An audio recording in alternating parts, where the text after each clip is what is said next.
talked about pretty much every single one of these in depth in different shows. Blood moons obviously is not going to be a big issue after this coming Sukkot, because we're in the quote unquote tetrad as is being preached by Mark Biltz and Hagee and all these guys.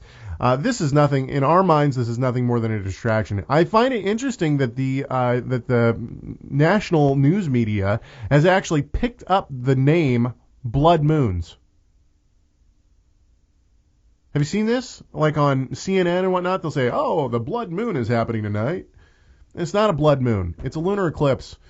I see no evidence whatsoever that this is a supernatural event, as I think Joel and Revelation clearly make it out to be. That this is a supernatural event and not something that happens on a common occurrence. So let's hear. I don't even remember some of these clips. Let's play the clip that I have for the blood moons. The sun shall be turned into darkness, and the moon into blood, before the great and terrible day of the Lord come.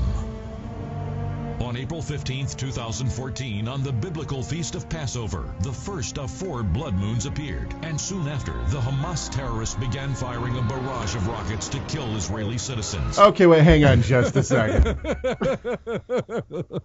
Oh, wait, sorry. Wait a minute. I mean, I'm not laughing at Hamas's attack at all.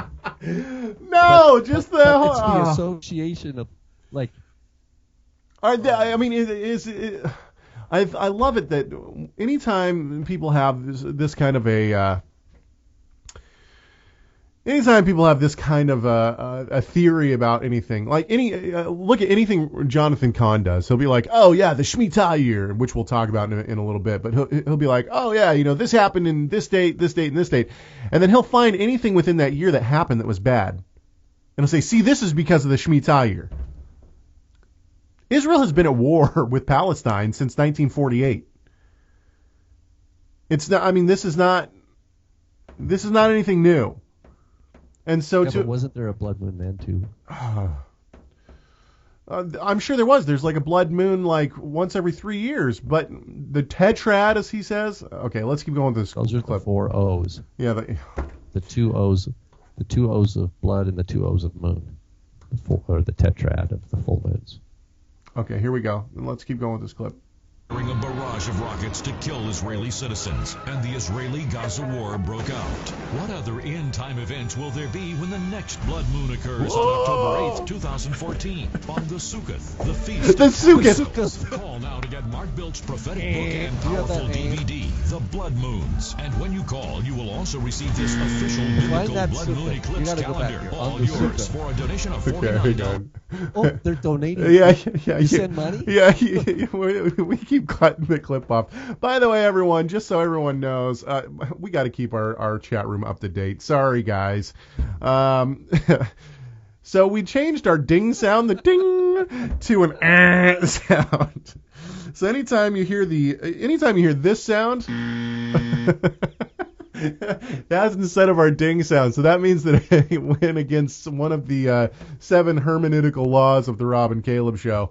So let's go back. Let's try to find his pronunciation of Sukkoth. Is that what he called it? He said Sukkah. And then send money now. The next blood moon occurs on October 8th, 2014, on the Sukkoth, the Feast of Tabernacles. Yes. Call now to get Mark Bilt's prophetic book and powerful DVD. I love it that he calls it his prophetic book. How is this prophetic? I hate how people throw this word around. Prophetic. Blood moons. And when you call, you will also receive this official biblical blood moon eclipse calendar. That's another one of my favorite parts. You get this. Oh, I need the official calendar. The official calendar, and basically all it says is, the only difference is that it says blood moon when it's supposed to be happening. Biblical blood moon eclipse calendar, all yours for a donation of $49. Shipping and handling is included. Ask for offer number 9243. Wow.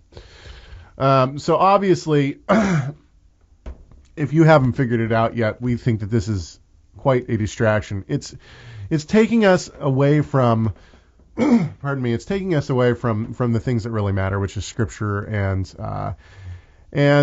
trying to spread the good news with people. Mark is a good guy. You know, he really is. He lives in this town, in the town that I live in.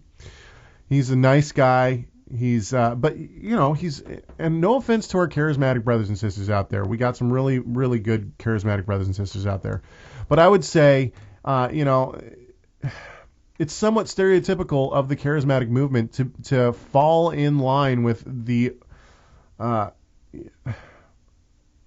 overemphasis of things that don't matter. I don't know how else to say it. To get wrapped up in things like, you know, prophecy or, you know, all this kind of stuff and it's a distraction. The blood moons thing is a distraction. And here's the other thing. Let's pretend for a few seconds that Biltz is right. That this blood moon is going to hail in, I don't know, something great, the tribulation. Let's say that it's going to hail in the tribulation. So what? What is Mark Biltz talking about? What's his book, his Blood Moons DVDs, you know, all of the interviews that we've seen, you know, what's CNN talking about a blood moon? What is all this going to do for us? Is it going to change the fact that it's going to happen if that's when the Lord has destined it to happen? No, of course not. It's still going to happen. Are people going to be ready for it? Are believers going to be ready for it because of Mark Biltz and his DVDs? Because, you know, if it happens on this coming lunar eclipse? No, they're not. It's not going to change a thing. And that's what's frustrating, is that it's just a distraction.